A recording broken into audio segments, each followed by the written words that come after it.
Well, hello. Hi, Elouise. Great to meet you. Hi, George. Likewise, lovely to speak with you. Thank you. And congratulations on winning this very prestigious prize. The second prize was 2 virtual coffees with me, but well done for only winning the first one. So, yeah, so tell me about yourself. Yeah, it's great to be here. I'm in London currently, so unfortunately not at COP, but I've been following closely what's going on at COP26, listening to COP26.tv and also following stuff on Twitter and following the news. Very exciting to listen in and to pick your brains a bit about what's going on the ground and how we can amplify voices that are underrepresented in these conferences. Yes, yes. You might be labouring under the misapprehension that I actually know what's happening here. Because to be honest, I don't think anyone does. I mean, it is chaos. It is complete chaos, and within the official meeting, it's chaos. I mean, outside, the activists are really well organised. If the activists were running this, it would actually be a really good meeting, not least because we might actually try some innovation in the way that we talk to each other and negotiate and stuff. And as you probably know, in campaigns, there's been incredible innovation. In fact, just about every sector except Parliament and international diplomacy, there's been fantastic innovation in the way that we hold meetings and negotiate and discuss stuff, but not here. Here we are, 26th meeting in a row. 24 of those meetings have been really pretty well total failures. One's been a partial success, Paris, and they're still doing the same thing. It's a definition of madness, isn't it? You keep doing the same thing and expecting a different result. Yes.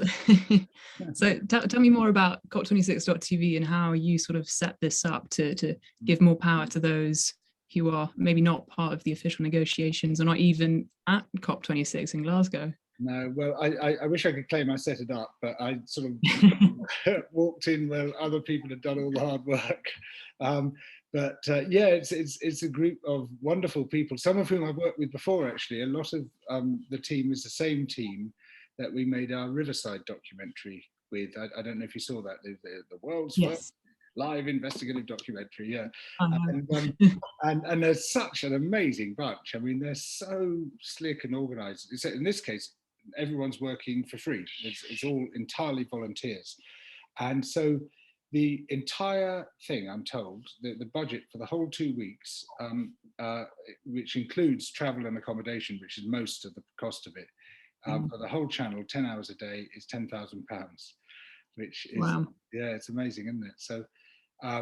So it just shows how much you can do these days with not a lot of money. Really, I mean, £10,000, you could probably make one episode of The Archers with that or something. It's pretty amazing for sort of 2 weeks, 10 hours a day. Anyhow, yeah, we haven't got everything right by any means. There's a lot of ways in which we haven't really yet mobilized enough people to watch it.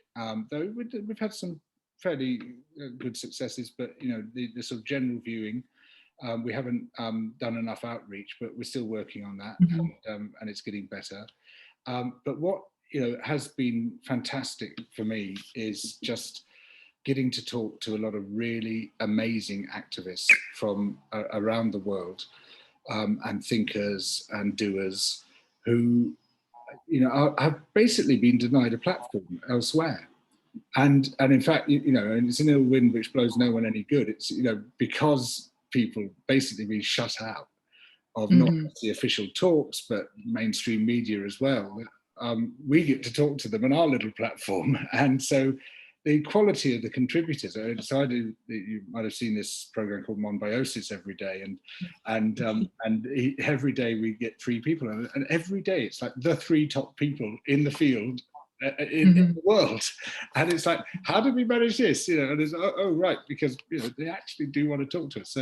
So that's been lovely. But it does sort of express the frustration, because these are so really, really smart, amazing people who could make an incredible contribution to what's going on in the building, which is just, literally just 100 meters that way. But that might as well be on Mars. even the ones who have managed to get accreditation and managed to get in, all the key meetings they're shut out of. Yeah. So it's even the official delegates, from the countries and the national delegates, people have flown halfway around the world at massive expense, gone to huge effort to get the visa, to get COVID passes, whatever it might be. Honestly, it's easier to rob the Bank of England. And all this way over here, they get themselves in, and then it's told, oh, only 2 delegates from each nation allowed into this meeting. And but I've come here across the world to come to the meeting. They can't get in. It's the worst. I mean, several people have said who've experienced and COP things, the worst organised one they've ever had. Who would have guessed that Boris Johnson's government would have completely screwed it up? Yeah, and we've also seen that it's been sort of co-opted by corporate interests. I mean, the analysis by Global Witness the other day showing that of the list of attendees, 500 of those are fossil fuel executives, and if they were a delegation, they'd be the largest delegation, whereas some countries from small island developing states couldn't even get to Glasgow in the first place for all these reasons you've just sort of listed. And how can we sort of counteract this and make sure that this climate conference, but also future climate conferences, biodiversity negotiations, also not just co-opted by wealthy and powerful corporate interests? Yeah, no, it's a great question, and you're very well informed on this. So you're absolutely right. And in fact, those 500 are just the ones we know about. They're the 500 who sort of acknowledge where they come from. Whereas there's a whole lot of people with pink badges, which means non-affiliated. You don't know, and it seems that a lot of them are actually fossil fuel representatives also. So, and of course, the national delegations are full of people who are officially government personnel, but actually are representing them too.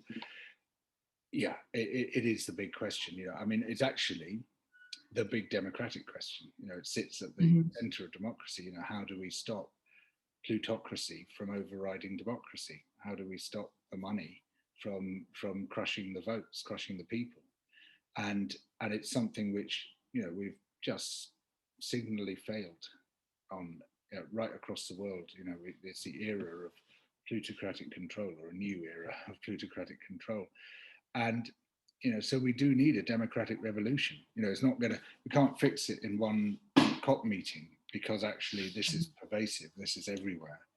And what I've proposed are some suggestions for how we can make democracy a real viable proposition, and they involve a much more participatory, deliberative approach than we have today.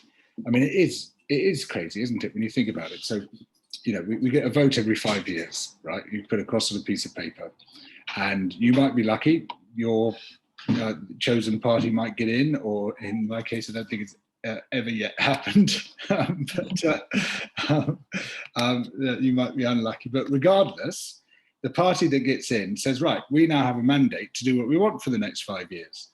It might everything in the manifesto, or actually we could decide not to do these things in the manifesto, but this manifesto, which of course the entire nation would have read and pondered very carefully before making their vote. So you have agreed to all that. Oh, also you have agreed to all the things we decide to do which aren't in the manifesto. You've agreed to all that as well. You say, hang on a minute, no, wait a minute, I didn't vote for that. I voted because of crime or the economy or something. I didn't vote to build another airport. It's all these things are just added in, but they say, well, sorry, if you don't like this, you'll have to have put another cross on a piece of paper in 5 years' time. You say, well, that's not going to change the decision about the airport, is it? And so, in other words, the whole system is built on the principle of presumed consent. Now, we don't accept the principle of presumed consent in sex. Why should we accept it in politics?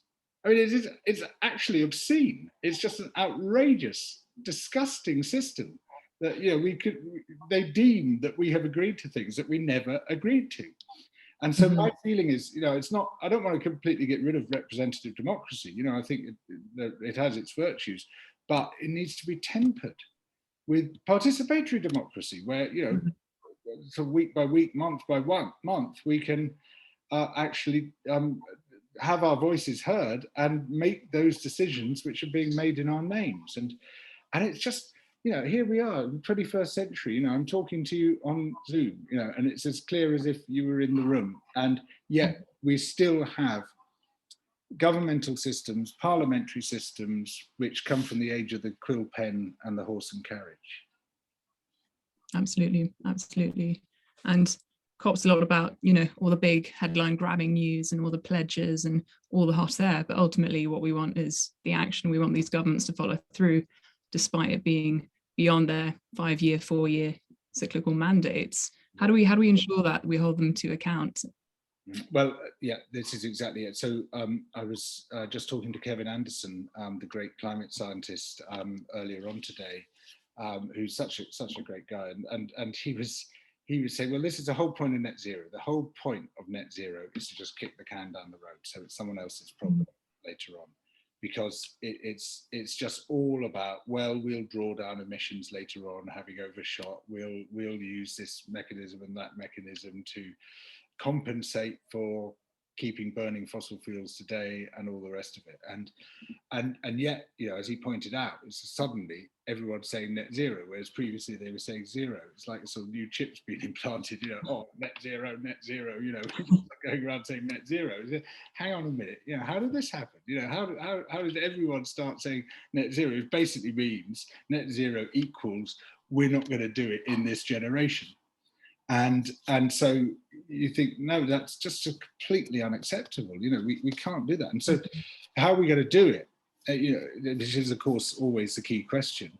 Well, in my view, there's the three key principles of effective politics, which is number 1, mobilization, 2, mobilization, and 3, mobilization. We just need to get together in massive numbers. We need to hold them to account and force them, show them that, right, all your political ambitions are as dust if you don't do this. Anyway, you very neatly dodged at the beginning of this conversation my question asking, tell me about yourself. And you don't have to answer it, but you're obviously extremely well informed and passionate about this issue. Are you professionally involved in it? What's your involvement? I am. To your great surprise, likely, I work in carbon markets, so very familiar with all the net zero hot air pledges and all that, but working to strengthen carbon markets, as they're here and apparently they're going to expand massively. So we need to make sure that that's done with integrity, that Indigenous voices are at the center of the conversations, that there's no land grabbing and all sorts of things. But equally, we need more scrutiny as to who's getting involved in these carbon markets and what they're doing or not doing beforehand, be it governments or be it corporate private interests. And I think something that's pretty exciting and noticeable, despite all the pledges and everything, is the announcement today of the Beyond Oil and Gas Alliance, which is, I think, significant development. Although I've noted, of course, that the UK hasn't signed up. Wales has, though. But yeah, I wanted to discuss, to get your views on this, significant development, as well as the mention of phasing out fossil fuel subsidies potentially in the draft agreement. 2 major developments. Absolutely, and Beyond Oil and Gas, I'm very excited about this. With a great initiative of Denmark and Costa Rica, these 2 pioneering governments. Dan Jørgensen, the Environment Minister in Denmark, I'm having a meeting with him tomorrow, actually. Really keen to hear how he's done it. His Costa Rican counterparts, obviously, as well. No, it's exactly where we need to be. I mean, we just need to leave fossil fuels in the ground. It's so simple, and yet that is the one thing they will not talk about. 26 meetings now. The elephant in the room, leaving fossil fuels in the ground, it's still sitting there, waving its trunk over their shoulders, and they're just chatting about anything except that. And it is amazing, isn't it? It's the most extraordinary willful blindness there could possibly be. I mean, you raise a very important issue of carbon markets also. Article 6, as we know, of the Paris Agreement, which is all about that, is being negotiated. It's not looking good. It's really, it's not going in the right direction. Because quite rightly, I think, quite a lot of people are saying, well, this could lead to a sort of new carbon colonialism. Now, as you say, carbon markets could potentially be used for good, but if they're just a way of in order not to do what we ought to be doing, we're going to go and buy carbon offsets elsewhere, and go and steal someone else's forest or whatever it might be. Well, clearly, that's not going to be any sort of an answer. I mean, there are some good things happening here, but they're not happening in plenty. There's another elephant in the room, which I'm curious to get your insight on, and it's that of military greenhouse gas emissions. There's a loophole in the Paris Agreement and previous Kyoto Agreement, which states that there is no carbon accounting necessary for military-related greenhouse gas emissions. And with increased spending in the US, the UK, and all the other major sort of military powerhouses like France also and China, those emissions are set to rise. How did we get to this point, and how do we tackle this loophole? It is amazing, isn't it? It's like, well, we're too important. We're above all that. We're too important to be involved in preventing systemic environmental collapse because we've got to go and bomb someone. It is shocking. In fact, to make things even worse, the UK government used the opportunity of this climate conference to sell some warships to Bangladesh. Really? So wow. It's actually doing arms trading in the climate conference. But it's scandalous. But it's not a corrupt government, is it? No, that's all right. It's not on the list, so that's just fine. Unfortunately, we are a corrupt government, so we ought to be on our own list of governments you can't trade with. Yeah, no, that's what I meant. No. Oh, I see. Sorry to Boris Johnson's speech yesterday saying that the UK is not a corrupt country. Oh, yeah, right. Yes, that's right. But which, of course, as soon as you say we're not corrupt, everyone will say, "Oh, so you're corrupt then?" It's like, which, as if we hadn't guessed. Yeah. So they have a list of countries they're not supposed to supply arms to. And if they're very warlike or corrupt, we can't supply arms to them because it would be terrible for a country with our good record of not being warlike or corrupt to deal with any of the countries which are warlike and corrupt. But yeah, I mean, obviously it's utterly scandalous, and the exemption that the military gets from everything, really. I mean, it gets a sort of social exemption, doesn't it? As long as you're in uniform, you can kill someone. You can do things which, if you weren't in uniform, you'd be put in prison for.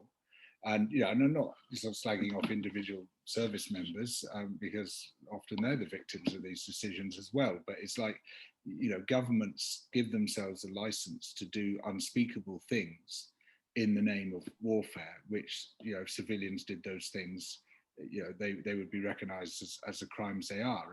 And among these unspeakable things now is unabated greenhouse gas emissions caused by the military. I used to live in mid Wales, and I lived close to the Centre for Alternative Technology there, which is pioneering, has been for a long time, all sorts of really interesting new green technologies. But unfortunately, it's also an area where they do those low-flying military exercises, and you get incredibly noisy jets, and really scary, actually, very low and very noisy and horrible. And I remember thinking once when I was at the centre, as one of these jets came over, probably in just the bit of the flight that I could actually see, it had burnt as much fuel as the whole centre had saved that month, or who knows, that year. It's so, I mean, they're so heavy on their carbon usage, and it's a scandal. There's some research by some researchers at Brown University who found that greenhouse gas emissions from military in the US could be the single greatest source of greenhouse gas emissions. I didn't know that. Which, if accurate, would be absolutely unbelievable and unforgivable. But actually believable, because I mean, you look at what they're doing, you think, actually, how could it be otherwise? You look at, so all those exercises with all the planes and tanks and aircraft carriers and all the rest of it. I mean, it's massive. And the thing which I mean, what really gets to me is the sense that, you know, we've got one job now.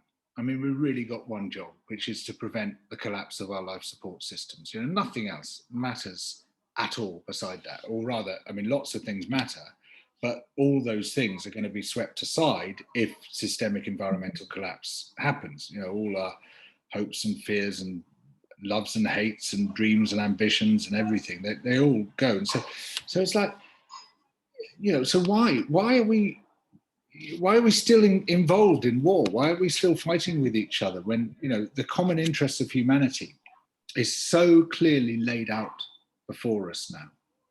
And I know this sounds all very sort of, you know, very sort of flower power, but it's still, you know, just because it's a sort of very basic question which has been asked many times in the past doesn't stop it from being a valid one. It's like if ever there was a time for everyone now to be coming together and setting aside these really petty differences. I mean, by comparison, every difference which sets us apart and which makes us fight each other is so small by comparison to what we're facing here, which is the loss of everything. You know, if ever there was a time, that time is now.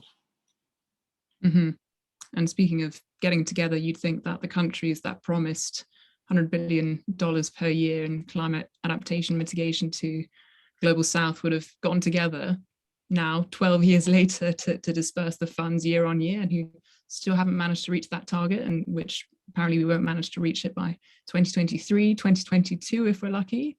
And yet wars cost trillions of dollars, not to mention all the civilian deaths and unnecessary pain and suffering. It's gobsmacking, isn't it? And I know you've written a lot about reparative climate finance, that we have a historical debt towards countries that we've pillaged over time to offer climate reparations, and beyond climate reparations, but reparations full stop. What can we do about this? Yeah, no, you're so right about this. I mean, it was a pathetic, wretched promise in the first place in 2009. You know, 100 billion pounds a year in climate finance. I mean, that sounds a lot of money. You know, 100 billion here, 100 billion there. Pretty soon you're talking real money. But actually, by comparison to what they're spending on other things, it's piddling. It's a drop. So you know, you look at the fossil fuel subsidies that the G20 has shelled out since 2015, 3.3 trillion in subsidies for the fossil fuel companies. So it's spending far less on climate finance for the vulnerable countries than it's spending on fossil fuel subsidies, and that kind of tells you everything, doesn't it? I mean, you know, once you know that, there's not much more to know. This is where power lies. This is how it operates. Anyway, and then turns out that the 100 billion they haven't supplied, so it's like up to 80 billion a year now. Loads of that, most of it, is in the form of loans. There's not even aid. And so these highly indebted countries, which have been indebted through years of colonial extraction and all the sort of horrendous things that we've imposed on other people, and we use that debt as leverage against them, now are being asked to take out more debt to finance the result, to pay for the results of what we've dumped on them in the form of our waste product, carbon dioxide. And it's so scandalous. I mean, it's just really, really shockingly awful and utterly infuriating. I mean, it's just like, what the hell, you know? And then as you rightly use the word, you know, reparations. That is the word. That is the word that should be used, because, you know, we're talking about, you know, a crisis which we have imposed on other countries. Multiple crises, obviously, you know, with the sort of 500 years of extraction and theft and looting, basically, which is what colonialism is, and then all the sort of post-colonial sort of coups, installing dictators who are going to give us what we want, still continuing to steal resources and the rest of it. And now, you know, dumping all the waste products of that same system onto those countries, and oh, sorry, oh dear, well, never mind, you just have to live with it, you know. And it's like, well, you can't actually live with it because our houses are underwater, and this whole continental interiors are drying out, and actually heat is getting to the point in many parts of the world where the human body can't stand it. So what are we going to do? And we owe reparations, which, if they were costed in financial terms, would be greater than the whole size of the global economy. But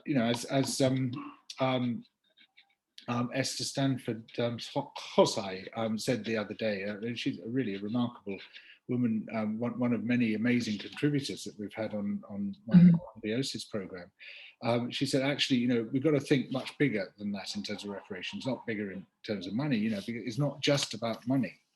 It's about repairing, it's about restoring. We should and actually what we should be doing is rebuilding, remaking the broken places, the places that we've broken, restoring the ecologies, restoring human societies, restoring life in a much deeper way than just paying some money. And we owe that. I mean, we owe the world to the countries we've wrought. And I mean, we know the causes of climate crisis, and you've written extensively about them for the past 30 years or so, and namely colonialism and capitalism and accumulation of wealth and pursuit of endless economic growth with no limits on a finite planet. And yet we're still focusing on the same economic indicators, GDP, etc., globally, mostly as the economy is moving forward.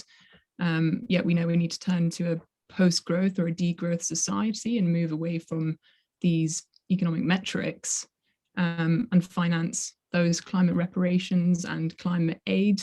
And you've written extensively about wealth taxation, going beyond carbon taxation. How do we actually implement these more progressive and just and equity-based policies?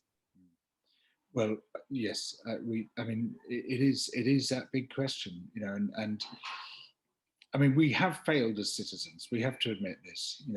We can blame governments, we can blame fossil fuel companies and the rest, and we should, absolutely we should. This isn't in any way to let them off the hook.